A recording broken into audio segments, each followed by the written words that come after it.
Folankandi. Bonsoir.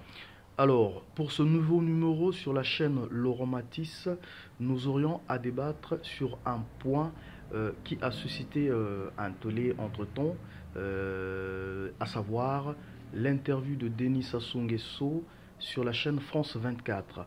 Interview selon laquelle il aurait dénié et balayé d'un revers de la main qu'il n'y aurait pas de crise au Congo-Brazzaville, une crise post-électorale donc.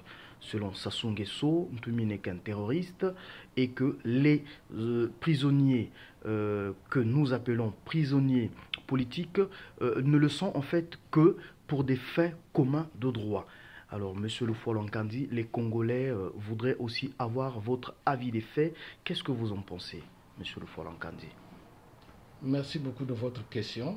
Mais avant de répondre, je voudrais d'abord apporter mon soutien à tous les détenus politiques et à toutes les personnes, toutes les familles qui ont perdu des frères, des sœurs, des parents dans la guerre du Poul qui continue jusqu'à présent. Et non seulement dans le Poul, mais il y a des familles qui envoient leurs enfants dans le Poul et qui vont mourir là-bas, à eux aussi, parce que c'est indépendamment de leur volonté. Ces enfants-là sont forcés pour aller se battre, pour aller tuer leurs propres frères dans le Poul. Donc à tous ceux, j'apporte un soutien.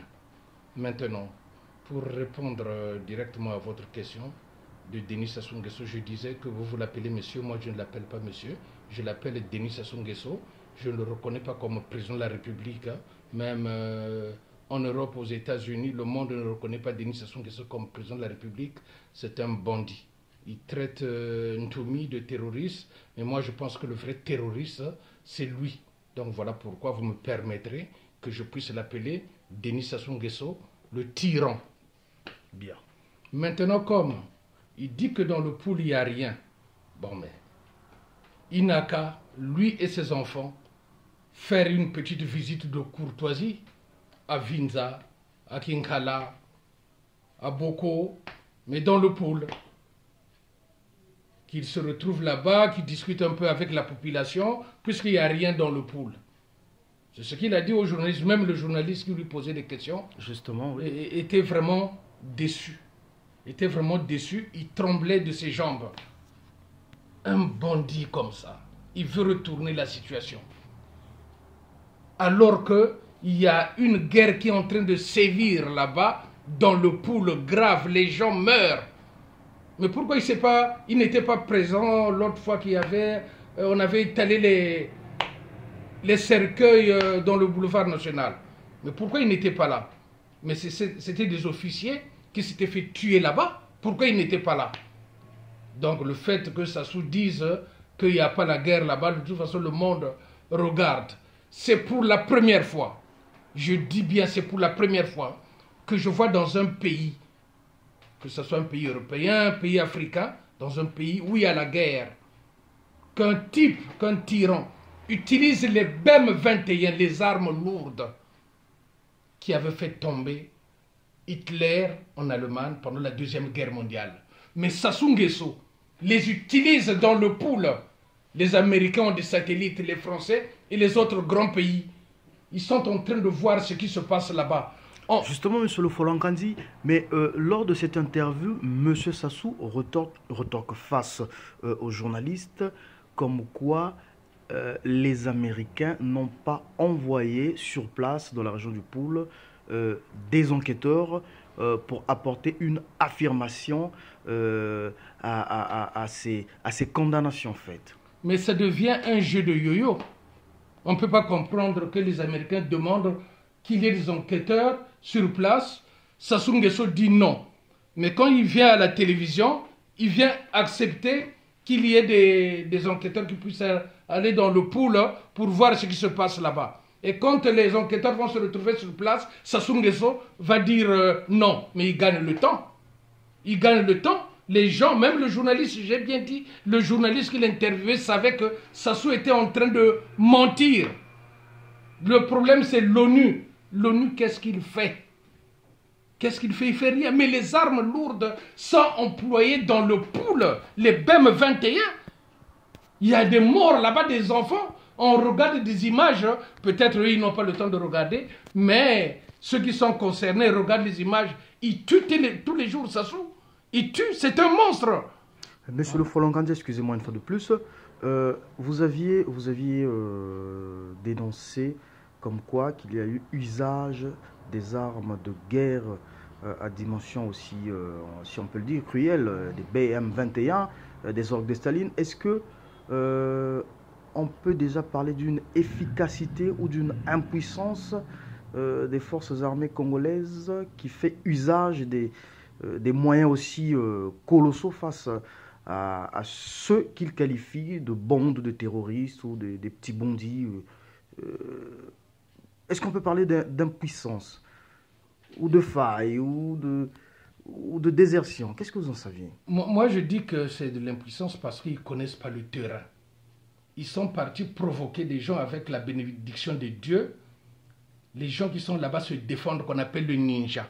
Oui. Les ninjas. Moi qui suis là, je suis ninja. Ah bon? Je suis ninja. Et je demande à tous les Congolais qui sont à l'étranger, donc ce que je vois de la diaspora, et ceux qui sont sur place à Brazzaville de devenir des ninjas parce qu'ils sont en train de rendre la vie difficile aux militaires de Denis Sassou Nguesso. Ça devient un bourbier là-bas. Ça devient un bourbier comme les Américains et les Français. Quand ils partaient en guerre, ils se faisaient taper au Vietnam. Mais là-bas aussi, ça devient pareil. Ça ne cessera jamais. Si le monde n'intervient pas, ça va continuer à mourir là-bas. Alors, que faut-il faire alors? Ce qu'il faut faire, eh bien, je voulais en venir. Parce que Sassou Nguesso refuse de négocier. Sassou Nguesso nie qu'il n'y a pas de crise, alors que presque tous les jours sur les réseaux sociaux, certains blogs sont en train de publier photos et messages de décès des éléments de l'armée, les forces armées congolaises, décédés au front. Ça veut dire qu'il y a guerre. Quand il y a mort, il y a guerre. Il y a crise donc. Et finalement, que faut-il faire, monsieur le Folongandi? Là, je veux revenir à la France. Les acteurs principaux qui sont concernés dans cette affaire, ils ferment la bouche, ils ferment les yeux. Vous pensez que c'est les Français? Oui, je persiste et je signe. Mais la France, monsieur le Folongandi, laissez-moi vous rappeler que la France vient de tourner une page de son histoire. Le mentor de Sassou Nguesso que nous avions pointé, que vous aviez pointé dans vos dernières vidéos, monsieur Hollande, s'en est allé. Un nouveau président est arrivé aux affaires, Emmanuel Macron. Pensez-vous que ça peut changer les choses? Parce que, laissez-moi vous dire que Emmanuel Macron, c'est quelqu'un de la finance. Qui dit finance, parle du jus. Et qui dit jus, est-ce que vous... Qu'est-ce qu'on en fait, monsieur? Je voudrais répondre à cette question, mais bien après. Merci. Je voudrais d'abord revenir à la première question que vous avez posée. Allez-y, si la France avait les responsabilités de ce qui se passe dans le pôle. Je veux citer des noms. Oui. Vous savez que même si je me fais tuer aujourd'hui, je sors là, on me tire dessus, je me fais agresser, je n'ai rien à foutre, je vais citer les noms. Pour la cause du Congo? Oui, pour la cause du Congo, le premier responsable. Vous savez que l'exécutif de la France, avant le nouveau président, c'était devenu une mafia dont on pouvait trouver lui-même le patron, Tommaso Bucetta, on trouvera des Lucky Luciano, c'est comme la mafia italienne. Mais ils n'ont pas pu, ils ont eu peur à la fin. Donc je disais, monsieur Yves Le Drian qu'on appelle le ministre, le grand ministre, le ministre régalien, mais il est le conseiller de Denis Sassou Nguesso. Ah bon? Le conseiller en matière militaire de Denis Sassou Nguesso, c'est monsieur Yves Le Drian, je cite le nom. S'ils ne sont pas d'accord, ils n'ont qu'à aller me porter plainte qu'on parte au Conseil d'État. Comme ça, au moins, les médias vont s'en saisir du problème. Mais qu'est-ce qu'il va faire, M. Yves Le Drian, au Congo? Quand il va au Congo-Brazzaville, il va jusqu'à Oyo. Quand on lui fait manger le ngoki, c'est-à-dire, je veux dire, le plat de la base, c'est le ngoki, mais c'est le crocodile, avec une petite poussière de testicules humains que Sassou fait sécher, qu'il fait manger à tous ces gens-là. Mais M. Yves Le Drian, qui était le ministre de la Défense, entre-temps, disait qu'il pouvait même être le Premier ministre, mais ça ne va pas, non? Vous croyez que nous, les Congolais, nous sommes bêtes, ils nous prennent pour des idiots? Monsieur Jean-Louis Borloo, il souffrait de cancer ici, Monsieur Jean-Louis Borloo. Il était soigné, il était guéri, tranquille. Bon, pourquoi il n'était pas revenu à l'Assemblée nationale pour reprendre son parti, prendre son siège de député? Il avait besoin d'argent, il s'est vite empressé. Il est parti à Brazzaville, au Congo-Brazzaville. Je ne dis pas que c'est mauvais, mais qu'il aille travailler pour autre chose. Mais il a été aussi le conseiller de Denis Sassou Nguesso. Quand il y a eu changement de constitution, il était au courant. Quand les bombardements ont commencé, il était au courant. Ils sont au courant qu'il y a une guerre au Congo. On est en train de tuer le peuple du Poule. Ils sont au courant, M. Jean-Yves Le Drian. Je ne cite que d'abord parce que M. Hollande, il est mouillé de partout. C'est lui le premier responsable. Manuel Valls, M. Laurent Fabius, M. Jean-Yves Le Drian se rendait à Oyo pour aller prendre, je sais pas, l'argent, les armes. Et puis, M. Borloo. Pourquoi M. Borloo est revenu ici, en France, précipitamment? Parce qu'il savait qu'il va avoir un nouveau président. Il a eu mission de Denis Sassou Nguesso pour venir plaider. Pour venir plaider la cause de Denis Sassou Nguesso chez le nouveau président, M. Macron. Et pensez-vous que cela a été fait? Je ne sais pas. A-t-il eu gain de cause, M. Sassou? Non, je ne pense pas. Parce que tel que je vois la politique que M. Macron veut mener, oui. Je pense que ça ne marchera pas. Ça ne marchera pas. Mais entre-temps, je veux venir à M. Macron. Je voudrais d'abord parler des gens que j'ai cités le nom, M. Jean-Yves Le Drian, M. Laurent Fabius, M. Manuel Valls et M. Borloo. M. Borloo vient de Brazzaville directement. Il est venu soutenir M. Macron. Il est venu le soutenir. Son nom aussi était dans la liste des gens qui pouvaient être Premier ministre. Vraiment, il faut être malade. Mais c'est devenu des bandits, ces gens-là. Ils sont au courant. Tous ces acteurs sont au courant qu'il y a une guerre au Congo, une vraie guerre. On utilise les BEM 21, une vraie guerre au Congo, mais ils ferment leur bouche, ils ne disent rien. Donc Sarkozy avait raison de nommer le directeur général, le président du CSA. Il avait raison.